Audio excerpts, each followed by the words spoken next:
再来，咱来看长照提供的免费送餐服务的对象，7月份开始会搁一届调整使用者的资格，会对目前长照认定的低收入户缩做是社会救助法的低收入户。未来新的申请的中低收入户可能要加付10派费用。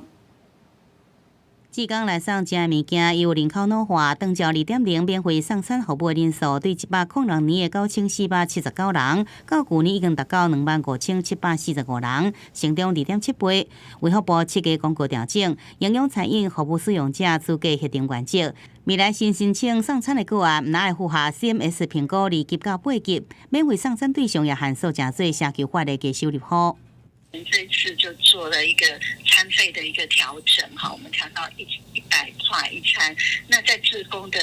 服务的交通费，我们也提高了。社救法的中低收要不要收10%的这件事情，我们还要内部还要再讨论。长照施工即摆调整，希望对过往较宽松的长照认定，回归以社会救助法标准来认定。旧案送餐无受影响，原先中低收入户爱家己付10%的费用。也有社福团体烦恼讲，新申请的中低收入户无免费送餐，每个月增加负担，部分个案的日常生活恐惊受到影响。我们现在的社救法有一些说子女都嫁出去的，女儿都嫁出去，他的收入都算老人的话，老人是不容易有取得低收入户的身份，可能很多都是中低收入户。卫福部讲调整了后，中低收入户家己付的餐费补助的部分也伫讨论。因为主要想要鼓励中低收入户的民众，沿到社区的长照据点使用用餐的服务，沿甲人口往来，也是改用客家服务资源备餐，找到更加适合家己用餐的模式。